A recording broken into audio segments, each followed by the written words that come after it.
ก็สบายดีท่านผู้ชมทุกท่านเนาะมื้อนี้เราจะมาอยู่ในซ่อง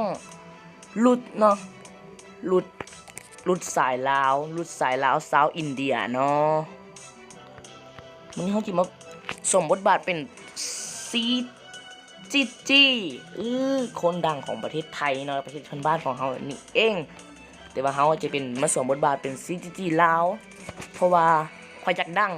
ว่าง่ายๆข่อยอยากดังกะอีต้นข่อยเนี่ยติดตามให้ซะอีต้นข่อยเขาบ่ขอหลายดอกขอคนละคนติดตามพอขอฮอด50ดอก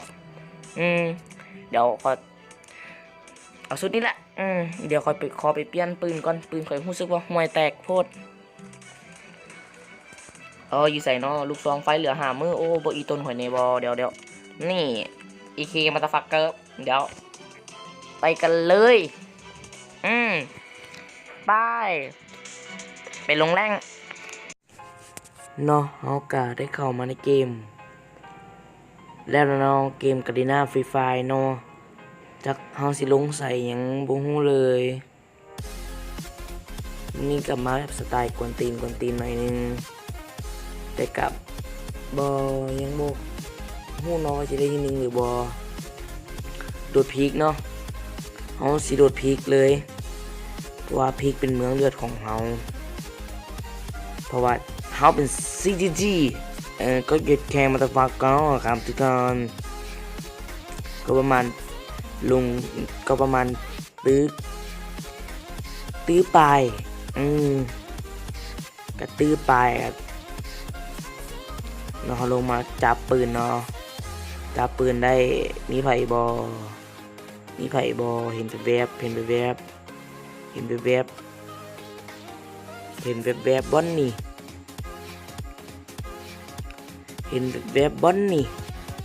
วิ่งเข้าไปในเรือนเลยนะครับผมจับปืนกากทุกคนจับลูกซองยาวมาตาฟักเกอร์โอ้ลูกซองเหรอดาวไปดิมันโหดอ่ะอีเวนต์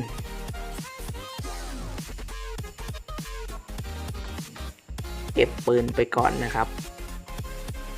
เดี๋ยวขอวิวไปเลยครับแล้วก็วิวมาแล้วเดี๋ยวก็ยิงไปต่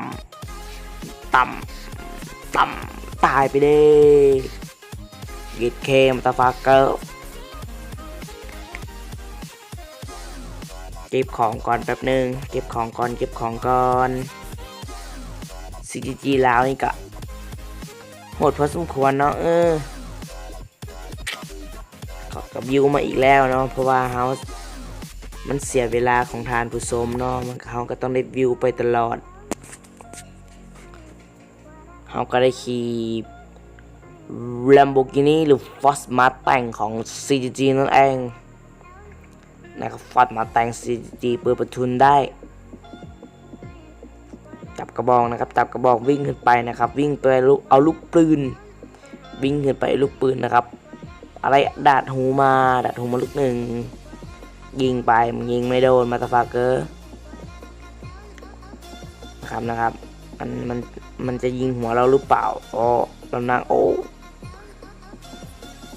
อีเฮดพีเหลือ80กว่า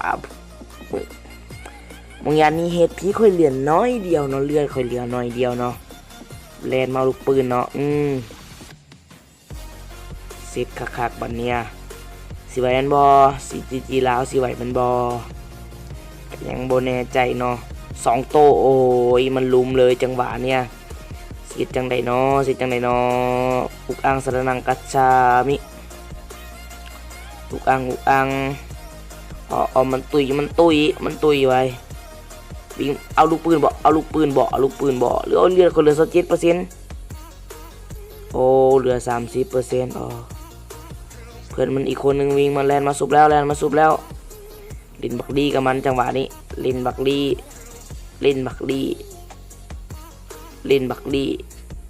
เจอไปเจอจางก็ไปเจอกูดอกจะมาซุบเพื่อนหรอวิ่งกลับคนลูกปืนดิรู้ไหมก็CGGลาวอ่ะมึงก็มาแล้วไหม ถึกปึถึกสกานำหัวสกานำหัวเก่งเกินนะครับเจอกับช็อตเด็ดจังหวะนี้ครับเราก็ได้ขึ้นไปที่บ้านฟางของเมืองพีกเนาะเรือกันเรือ13คนยังเหลือบ่หลายเนาะเดี๋ยวได้ยินเสียงคนยางได้ยินเสียงคนยางเนาะจกลูกซองไฟไว้ท่าแรงขึ้นมาแรงขึ้นมาแรงขึ้นมาแรงโอ้ยตาย